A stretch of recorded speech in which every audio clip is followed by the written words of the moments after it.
आपके साथ शेयर कर रहा हूँ जो बताते हैं। Currently he's serving as a DSP, Deputy Superintendent of Police, Punjab police में। और जब का ये वाकया वो बयान कर रहे हैं तो वो कहते हैं कि ये वाकया उस वक्त का है कि जब मैं बतौर SHO एक थाने में तैनात था और पंजाब में ही, लाहौर में ही उनकी ड्यूटी थी। कहते हैं एक बार बहुत अजीब वाकया हुआ मेरे साथ।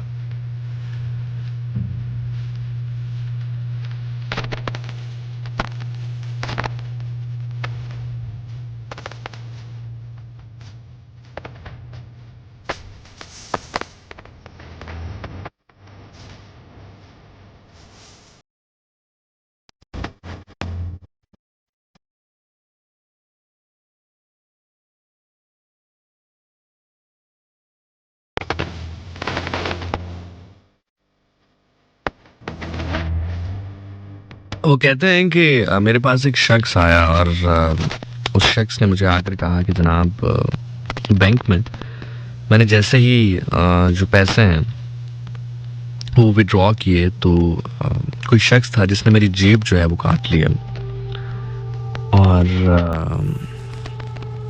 30,000 रुपये उस वक्त जब की वो बात कर रहे हैं। वो कहते हैं कि बात मैं आपको बता रहा हूँ 2001 की। उस वक्त सोना जो है वो 4-5 हज़ार रुपये तोला होता था, यानी कि 30,000 रुपये उस वक्त के आप आज के 7-8 लाख रुपए कंसिडर कर सकते हैं या शायद इससे भी ज़्यादा।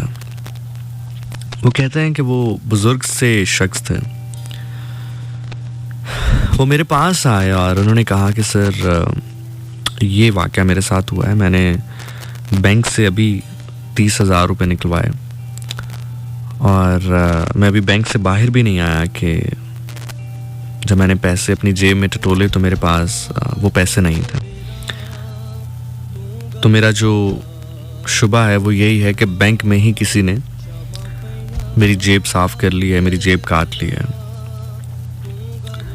क्या आप मेरी कोई मदद कर सकते हैं? वो कहते हैं कि मैंने उस शख्स की आंखों में देखा तो यकीनी तौर पर आप सोच सकते हैं कि अगर आज के दौर में भी किसी का 7, 8, 9, 10 लाख रुपए अचानक यूं चोरी हो जाए तो उसका हाल क्या होगा। लेकिन उसकी आंखों में ऐसे था कि जैसे शायद उसने मौत को अपने सामने देख रखा हो। तो वो कहते हैं कि मैंने उससे कहा कि आप बिल्कुल बेफिक्र रहें, मैं कोशिश करूंगा कि आपके जो पैसे हैं वो आप तक पहुंच जाएं। अगर आपके पैसे हक हलाल के हुए तो यकीनी तौर पर अल्लाह ताला कोई ना कोई वसीला बनाएंगे और आपके पैसे जो हैं वो आप तक पहुंच जाएंगे। चूँकि वो बताते हैं कि जब ये वाकया हुआ 2001 का शायद ये वाकया है, तो उस टाइम पे सोशल मीडिया नहीं था इतना ज़्यादा क्या था ही नहीं, और सेल फोन में कैमराज नहीं थे, टेक्नोलॉजी इतनी एडवांस नहीं थी कि बहुत सारी चीज़ें, आजकल तो बहुत आसान है ना, आप फिंगरप्रिंट ट्रेस कर सकते हैं और बहुत सारी चीज़ें ट्रेस कर सकते हैं। तो उन्होंने कहा कि मेरे लिए बड़ा चैलेंजिंग केस था। खैर मैंने क्या किया कि जो कंसर्न बैंक था, जिन्होंने मुझे बताया जहाँ पर ये वारदात हुई थी, मैं वहाँ पर गया और मैंने उसके मैनेजर को कहा कि आपके जो ये CCTV फुटेज है, मुझे वो फुटेज चाहिए। वो कहते हैं कि मैंने वो जो फुटेज है वो वहाँ से हासिल की। लाहौर में हाल रोड के ऊपर सीढ़ियाँ राइट होती थी उस वक्त, जैसे कि मैं आपको बता रहा हूँ कि बहुत ज़्यादा टेक्नोलॉजी नहीं थी। तो सीढ़ी के ऊपर उस फुटेज को राइट करवाया, फिर उस फुटेज को देखा, तो बार बार उसको इंटरोगेट करने के बाद एक पॉइंट ऐसा आया जहाँ पर वो जो जेब तराश है, जेब कुतरा है, उसको उस वीडियो में पकड़ लिया गया। वो बड़ी सफाई के साथ इन साहब के पीछे खड़ा था और जैसे ही इन्होंने पैसे अपनी जेब में डाले तो उन्होंने बहुत ही सफाई के साथ वो पैसे इनकी जेब से निकाल लिए। वो कहते हैं कि चूंकि सोशल मीडिया का दौर नहीं था, ऐसा नहीं हो सकता था कि वो वीडियो क्लिप या उसकी तस्वीर जो है वो डाल दी जाती सोशल मीडिया के ऊपर और आसानी से उसको पकड़ा जा सकता। तो वो कहते हैं कि उन्होंने ये किया कि उस शख्स की तस्वीर ली और तस्वीर लेने के बाद उसकी फ़ोटोकॉपी करवाई और उस बैंक में भी और जो आसपास के डिफरेंट ब्रांचेस थी बैंक की, उनमें जमा करवा दी और कहा कि अगर आप इस बंदे को देखें तो आपने इसको एंगेज रखना है और आपने मुझे बताना है, क्योंकि ये पहली तारीखें हैं, 3 4 5 तारीखें हैं, लोग इसमें ट्रांजैक्शन ज़्यादा करते हैं। तो डेफिनेटली चूंकि इसका एक बार जैकपॉट लगा है तो दोबारा ये डेफिनेटली ये काम ज़रूर करेगा, चाहे आपके बैंक में करे, किसी और बैंक में करे। तो वो सर कहते हैं कि मैंने डिफरेंट जो आसपास के बैंक थे उसकी ब्रांचेस में उसकी तस्वीर भिजवा दी और कहा कि इसको चिस्पा मत कीजिएगा, इसको पब्लिक मत कीजिएगा, लेकिन अपने पास रखें ताकि वो शख्स खबरदार ना हो, वार्न ना हो, वो देख कर भागे नहीं। लेकिन जैसे ही आप उस शख्स को देखें तो मुझे इत्तला कीजिएगा। वो कहते हैं कि 1 दिन गुजरा, 2 दिन गुजरे, 3 दिन गुजरे, वो शख्स मुझे रोज़ फ़ोन करता कि जनाब मेरे पैसों का कुछ हुआ, मेरे पैसों का कुछ हुआ। जब मैंने थोड़ी सी इंटेरोगेशन की तो मुझे पता चला कि उस शख्स ने अपनी बेटी की शादी के लिए जो जेवर बनवाना था वो उन पैसों का था, और चूंकि अब वो पैसे मौजूद नहीं थे उनके पास तो शायद नौबत यहाँ तक आन पहुंची थी कि उनकी बेटी की शादी ना होती। वो कहते हैं कि जब मुझे ये बात पता चली तो मैंने अल्लाह से दुआ की कि अल्लाह कोई ऐसा वसीला बना दे कि मैं इस शख्स तक पहुंच पाऊं। वो कहते हैं कि 1 दिन और गुजरा तो मुझे अचानक एक कॉल मौसूल हुई और उन्होंने कहा कि सर मैं फलां बैंक से बात कर रहा हूँ, फलां बैंक का मैनेजर, और आप SHO साहब बात कर रहे हैं। तो मैंने कहा हाँ मैं बात कर रहा हूँ। तो उन्होंने कहा सर आपको याद होगा आपने 8-10 दिन पहले एक तस्वीर हमारे साथ शेयर की थी, हमें दी थी, और आपने कहा था कि अगर ऐसा कोई शख्स मुशाबत रखता हुआ नजर आए तो आपको इतला दी जाए। सर हू बहू एक ऐसा शख्स यहाँ पर मौजूद है। उन्होंने कहा ठीक है आप इसको एंगेज करें। जो SHO साहब थे उन्होंने कहा कि ठीक है आप इसको एंगेज करें, आपने इसको जाने नहीं देना और इसको भनक भी नहीं लगने देनी कि हम किस हवाले से इसकी जानिब बढ़ रहे हैं। आप ऐसा करें कि आप इसको अपने रूम में ले जाएं, चाय वगैरह पिलाएं, इसको कुछ प्रोटोकॉल दें, थोड़ी देर के लिए एंगेज रखें जब तक हम वहां पर पहुंचते नहीं हैं। वो सर कहते हैं कि थोड़ी देर में मैं उस बैंक में पहुंच गया, उस ब्रांच में पहुंच गया। वो शख्स मैनेजर के कैबिन में मौजूद था, मैंने उसको देखा, वो वही शख्स था जिसकी हमें तलाश थी। मैंने उसको बहुत इज्जत और एहतराम के साथ कहा कि लाजमी नहीं है कि आप ही ने ये किया हो, लेकिन हमें चूंकि शक है आपसे मुशाबत रखते हुए एक शख्स के ऊपर, तो आप आइए हमारे साथ पुलिस स्टेशन आइए और बस थोड़ी सी फॉर्मेलिटीज़ होंगी और बस आप बेशक चले जाइएगा, हम थोड़ा सा बस अपनी जो इंटरोगेशन है वो कर लें, आपको बिल्कुल भी घबराने की ज़रूरत नहीं है। वो कहते हैं कि चूंकि ये मेरी ट्रेनिंग का हिस्सा था, मुझे पता था कि अगर हम अचानक उसके ऊपर कुछ धावा बोलने की कोशिश करते तो हो सकता है उसका कोई साथी उस वक्त बैंक में मौजूद होता जो बैंक में मौजूद लोगों को नुकसान पहुंचा सकता था, या फिर शायद वो वहां से भागने की कोशिश कर सकता था। याद रहे कि ये सारा जो मैं आपको वाकया बयान कर रहा हूँ ये आज से 20 साल पुराना है। तो आज के दौर में क्या कुछ हो जाता है तो आप 20 साल पहले जाएं तो कितना आसान होगा किसी के लिए पैसे चुरा के भाग जाना, तो आप आसानी से सोच सकते हैं। तो वो कहते हैं कि को बड़े प्यार से, बड़े एहतराम से राजी कर लिया पुलिस स्टेशन जाने के लिए। हम पुलिस स्टेशन गए और वहां जाने के बाद फिर मैंने उसको कहा कि जनाब हमें पता है कि आप ही कल्प्रिट हैं, ये आपकी वीडियो है, अब आप पैसे देंगे या आपको जेल भिजवाया जाए।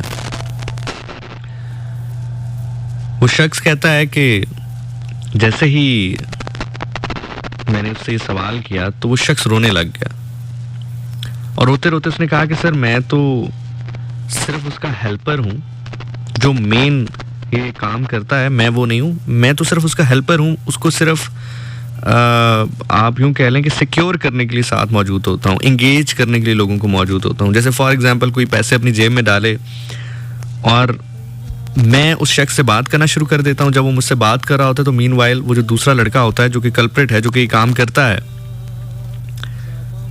वो और है। मुझे तो अगर फॉर एग्जांपल वो 30,000 रुपये चुराता है या किसी की जेब तराशता है तो उस 30,000 में से मुझे तो 1,000, 1,500, 2,000 देता है, क्योंकि मेरा तो काम होता ही नहीं है। मेरा काम सिर्फ बैंक के अंदर मौजूद रहना होता है, इंगेज करना होता है उस शख्स को जिसके साथ उसने ये वारदात करनी होती है। तो अगर आप मुझे जेल भिजवाना चाहते हैं जेल भिजवा दीजिए, लेकिन पैसे मेरे पास नहीं है। आप चाहें तो तलाशी ले सकते हैं, चाहें तो मेरे घर जा सकते हैं। एसएचओ साहब फरमाते हैं कि मेरा मकसद ज़ाहिर है जेल में कैदियों में से और कैदियों का इजाफा करना नहीं था, या मेरा मकसद जो है वो उन साहब को ये कहना नहीं था कि जनाब बंदा हमने पकड़ लिया, मान नहीं रहा, तो अब इससे उस शख्स को भी फ़ायदा ना होता कि जिसके पैसे चोरी हुए, तो वो भी कहता कि सर आपने बंदा पकड़ भी लिया है, तो अगर मेरी पेमेंट रिकवर नहीं हुई तो मुझे इस चीज़ से क्या फ़ायदा है। तो वो कहते हैं कि मैंने ये सोचा है कि जो मेरी टीम है, हम जाएंगे उस शख्स के पीछे जिस शख्स की ये बात कर रहा है। वैसे जो साहब फरमाते हैं कि मैंने उस शख्स का पता लिया जिसके हवाले से वो बात कर रहा था कि मेन कल्प्रिट मैं नहीं हूं, मेन कल्प्रिट ये है।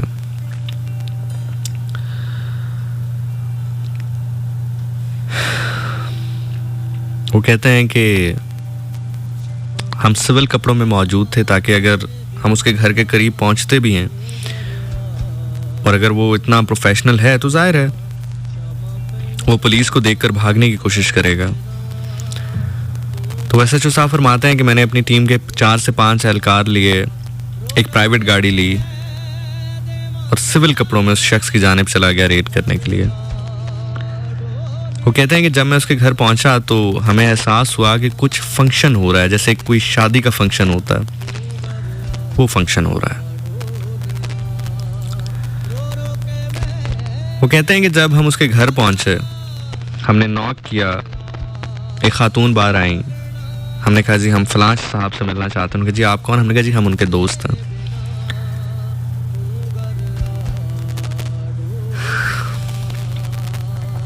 वो कहते हैं कि वो शख्स बाहर आया, हमने उसको सारा किस्सा बयान किया और अब वो जानता था कि अब वो यहां से भाग नहीं सकता है। तो एसएचओ साहब कहते हैं कि उस शख्स ने हमें कहा कि ठीक है मैं आपके साथ चलता हूं, लेकिन आपसे एक गुजारिश है। वो गुजारिश ये है कि मैं अपनी माँ से कुछ कहना चाहता हूं और यूनिफॉर्म में कोई पुलिस वाला मेरे साथ नहीं भेजेंगे, क्योंकि ये मेरी बहन की शादी का फंक्शन चल रहा है, मेरी बहन की मेहंदी चल रही है, ये सारा फंक्शन खराब हो जाएगा, ये सारा इवेंट खराब हो जाएगा, मेरी बहन का घर बसने से पहले लुट जाएगा।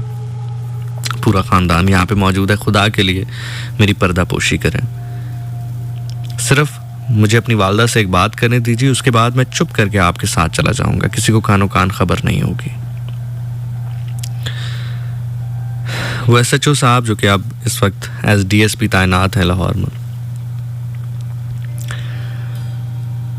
वो फरमाते हैं कि मैंने उसकी गुजारिश को मान लिया और अपना एक पुलिस वाला जो कि सिविल कपड़ों में था, यूनिफॉर्म में नहीं था, मैंने उसके साथ लगाया कि ये ना हो कि अंदर जाकर किसी और रास्ते से भाग जाए। उसके साथ लगाया, वो अंदर गया, उसने अपनी वालदा के कान में कोई बात की और चुप करके हमारे साथ चल दिया।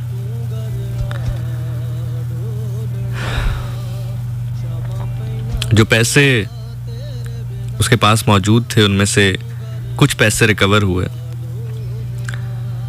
जो कि इतने थे कि उस शख्स का नुकसान पूरा हो सकता था जिसके 30,000 रुपए चुराए गए थे। एसएचओ साहब कहते हैं कि जाहिर है ये कानून है कि जब आप किसी को किसी केस में पकड़ते हैं तो फिर आपको 24 घंटे के अंदर उसको अदालत में पेश करना होता, मजिस्ट्रेट के सामने पेश करना होता। आपने कहते हैं मजिस्ट्रेट के सामने पेश किया गया, जज साहब ने उसको जेल भेज दिया। जो पैसे उससे रिकवर हुए, वो कहते हैं कि मैंने उन साहब को फ़ोन किया कि सर आप आइए। मैंने जब उनको वो पैसे हैंड ओवर किए तो वो कहते हैं कि मुझे ज़िंदगी में इतना सुकून कभी नहीं मिला जितना सुकून उस शख्स को वो 30,000 रुपये लुटाते हुए मिला। मैंने बहुत सारे ऐसे काम किए, मैंने बहुत सारे मुल्कों को देखा, मैंने बहुत सारी ऐसी आसाइशें देखी जिनकी लोग ख्वाहिश करते हैं, मुझे कभी कोई ऐसा सुकून महसूस नहीं हुआ ज़िंदगी में जो सुकून मुझे उस शख्स को 30,000 रुपये उसके लौटाते हुए, उसकी आंखों में जो आंसू थे, जो खुशी थी, जो इत्मीनान था, जो तशक्कुर था, वो मैं बयान नहीं कर सकता। पारकैफ वो कहते हैं कि वो शख्स जेल चला गया, उसके जो दूसरा शख्स था जिसके पैसे चुराए गए थे उसको पैसे मिल गए। वो कहते हैं कि एक दिन इसी तरह वक्त का पहिया चलता रहा, मेरी प्रमोशन हो गई। वो कहते हैं कि मैं अपने ऑफिस में बैठा था तो जो मेरा पीएस है वो मेरे पास आया। उसने कहा कि सर कोई शख्स है वो आपसे मिलना चाहता है और कह रहा है कि वजह मैं सिर्फ सर को बताऊंगा। तो वो कहते हैं कि मैंने कहा ठीक है आप बुला लीजिए उसको। कहते हैं कि जब मैंने उनको बुलाया तो चूंकि हम रोज डेली लाइफ में पता नहीं कितने लोगों से मिलते हैं, तो उसका चेहरा बहुत शानासा मुझे नहीं लगा, लेकिन जहन में कहीं एक धुंधला सा अक्स कह लें, धुंधला सा खाका उस शख्स के चेहरे का मेरे जहन में मौजूद था। और वो कहते हैं कि मैं उसको कमोबेश शायद 3 या 4 साल के बाद मिल रहा था। वो कहते हैं कि जब वो बैठ आया मेरे सामने तो मैंने उससे कहा हाँ भाई क्या कहना चाहते हो। तो उन्होंने कहा सर आपने शायद मुझे पहचाना नहीं। फिर उसने बताया कि सर मुझे जेल हो गई थी, लेकिन चूंकि किसी की जेब को काटना, मैं कितने लोग अगर कोई सुन भी रहा है कोई ऐसा काम करता है तो प्लीज़ मत कीजिए, लेकिन चूंकि जेब तराशना कोई ऐसा ऑफेंस है कि जिस पे आपकी बेल हो जाती है, ज़मानत हो जाती है। तो वो कहता है कि मैं कुछ अर्सा सर जेल में रहा था, उसके बाद मेरी ज़मानत हुई। और जाहिर है जो इस तरह के लोग होते हैं ना, उनकी ज़मानत भी इसी तरह के लोग करवाते हैं ताकि उनका जो एक सिलसिला है वो चलता रहे। तो वो कहता है कि जब मैं जेल से बाहर आया ज़मानत पर, तो मैंने अपने आप से ये अहद किया था कि उन एसएचओ साहब ने मेरी इज्जत रखी, मेरी पर्दापोशी की, मेरी बहन का घर उजड़ने से बचाया, तो आज के बाद मैं ये काम नहीं करूंगा। सर जब मैं जेल से वापस आया तो फिर मैंने दर्जियों का काम सीखा। सर फलां जगह पे मेरी दुकान है, मैं आज वहाँ पर रिस्के हलाल कमाता हूँ, दर्जी का काम करता हूँ। और मेरी जिस बहन की शादी पर आप आए थे, आज उसके 2 बच्चे हैं सर, वो अपने घर में खुश है। मेरी वालदा आपको बहुत दुआएं देती हैं सर। मैं एक जेब कुतरे से एक हक हलाल की कमाई करने वाला दर्जी बन चुका हूँ।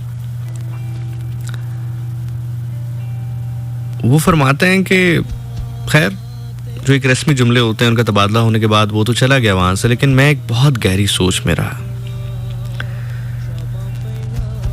मैं ये सोचता रहा कि अगर मैं उस दिन उसकी बात को ना मानता, सबके सामने उसको रुसवा कर देता, शायद वो जेब कतरा फिर कातिल बन जाता, डकैत बन जाता। लेकिन मेरी थोड़ी सी खामोशी ने, थोड़ी सी दरिया दिली ने एक ऐसे शख्स को कि जो लोगों का माल खाता है, जो हराम खाता है, जो चोर है, जो जेब कतरा है, उसको एक ऐसा शख्स बना दिया जो कि कहता है कि मैं अब जिंदगी में कभी भी हराम खाना नहीं चाहता। एक ऐसा शख्स बना दिया जो कि हलाल खा रहा है, तब्दील हो गया। हम जिंदगियों में बहुत कुछ चेंज कर सकते हैं। यही वजह है कि अक्सर लोग जब मुझे भी कहते हैं या कि अब क्या कर लेंगे, फॉर एग्जाम्पल चाहे फूड ड्राइव्स हो, चाहे मेडिकल केस हो, कोई भी मामला हो, चाहे रैंडमली आपको कॉल आती है, आप रैंडमली कॉल पे कह देते हैं जी आपके बच्चों के लिए ये गिफ्ट है, आपके लिए ये चीज़ें हैं, क्या फ़र्क पड़ता है इससे? आप फॉर एग्जाम्पल एक बंदे की आपने हेल्प भी कर दी तो क्या फ़र्क पड़ेगा? या फॉर एग्जाम्पल आपने 100 लोगों को खाना भी खिला दिया तो क्या फ़र्क पड़ेगा? इवन मैं आपको एक बात बताऊं कि अभी ये 3-4 दिन पहले की बात है, मैं जिस हेयर ड्रेसर के पास जाता हूं तो he knows me very well,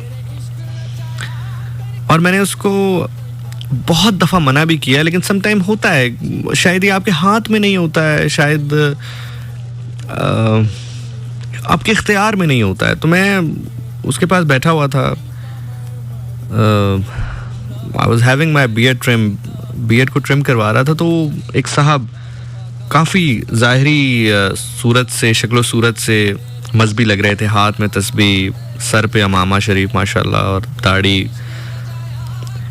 तो हालांकि मैं उसको मना करता हूँ कि ये चीज़ें मत किया करो, लेकिन उसने बयान किया जी ये ज़िशान साहब हैं और ये मतलब बड़ा मामला इस तरह चलता। तो उन साहब ने मुझसे पूछा कि आप ये जो करते हैं फूड ड्राइव या खाना, तो क्या कैसे करते हैं, ये कहाँ देते हैं आप? तो मैंने कहा सर बस रैंडमली बनाते हैं और गार्ड्स हों या फ्रूट सेलर्स हों या ख़ास तौर पे जो मज़दूर होते हैं उनको दे देते हैं।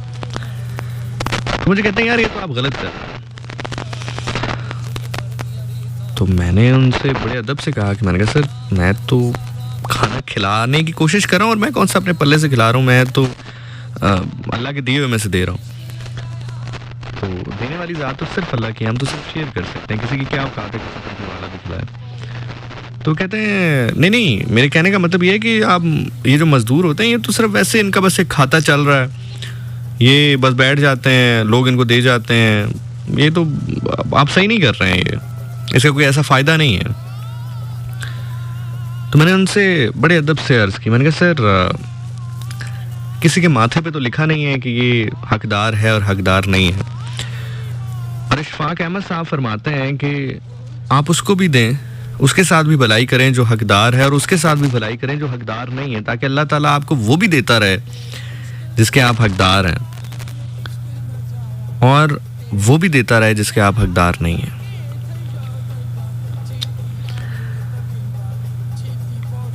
खामोशी हो गई थोड़ी देर के लिए। मैंने कहा सर मैं आपको बताऊं कि अगर फॉर एग्जांपल मैं कोशिश करता हूं ना कि मैं 100 लोगों तक पहुंचूं, तो हो सकता है आप ठीक कह रहे हो 100 में से 90 लोग ऐसे हों जो शायद हकदार ना हो, लेकिन सर वो जो बाकी 10 लोग हैं ना, मेरे लिए वो माने रखता है। हो सकता है कि उन 10 के सदके बाकी 90 भी खा रहे हों,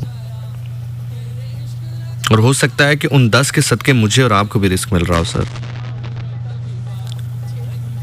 सो दैट्स व्हाई मैं हमेशा जिससे भी मिलता हूं मैं ये कहता हूं कि यार अपना पार्ट प्ले करना बड़ा ज़रूरी है।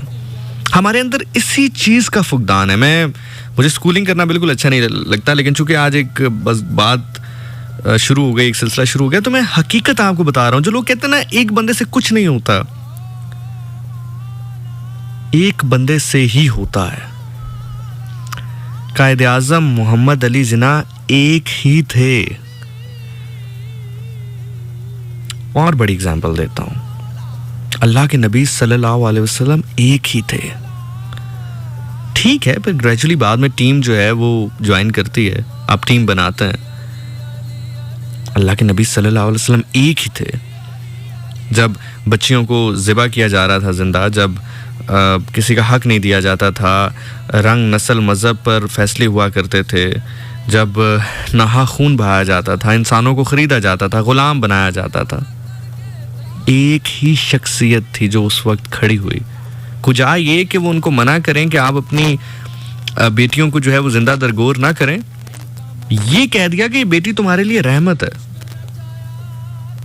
मतलब देखिए ना, आप चेंज भी करते हैं किसी चीज को तो क्या चेंज करते हैं। फॉर एग्जाम्पल, मैं अगर किसी को चोरी करते हुए देखूं तो मैं पहली चीज यही कहूंगा कि भाई चोरी ना किया कर यार। ये बिल्कुल ऐसे ही है कि मैं किसी को चोरी करते हुए देखूं और कुजा ये कहने के कि भाई चोरी ना करे, मैं से कहा करूं भाई 5 वक्त की नमाज भी पढ़ा करो। पहले तो वो चोरी रोकेगा, फिर नमाज की तरफ और ये बाकी तालीमात फॉलो करेगा ना। लेकिन क्या ग्रेट पर्सनैलिटी है कि एक ऐसा मुआशरा जहां पर बेटी को जिंदा दरगोर कर दिया जाता है। वो ये नहीं कह रहे कि बेटी को जिंदा दरगोर मत करो, बल्कि उससे भी एक कदम आगे बढ़ के कह रहे हैं कि बेटी रहमत है तुम्हारे लिए, इसको रहमत समझो। वो एक ही शख्सियत थी।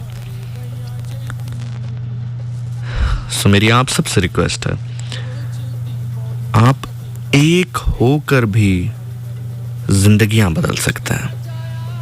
आप एक हैं, आपने एक बंदे को बदला, वो एक बंदा बदल गया, उसने अपने 3 बच्चे थे, 4 बच्चे थे, उन 4 बच्चों को बदल दिया। उन 4 बच्चों ने आगे अपने 4 दोस्तों को बदल दिया। उन 4 दोस्तों ने आगे से अपने एक और दोस्त को बदल दिया, अपने एक बेटे को बदल दिया। तो आपने कितने खानदानों को, कितनी जिंदगियों को बदला।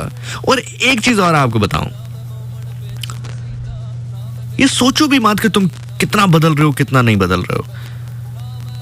बाबा जी कहते हैं कि माली दा कम पानी पाना, माली दा कम पानी पाना ते पर मशकां पावे। माली दा कम पानी पाना ते पर मशकां पावे। मालिक दा कम फुल फल लाना, लावे या ना लावे। मालिक दा कम फुल फल लाना, लावे या ना लावे। आप कर सकते हैं, अकेले हैं ना, कर सकते हैं। हाँ, एक मिसाल और, शायद ये मिसाल आपको कहीं ना कहीं थोड़ा सा दर्द महसूस कराया आपके दिल में, और अगर ये दर्द महसूस हो तो अल्हम्दुलिल्लाह कहिएगा, क्योंकि इस दर्द से कीमती चीज इस कायनात में कोई नहीं है, रोए कायनात में।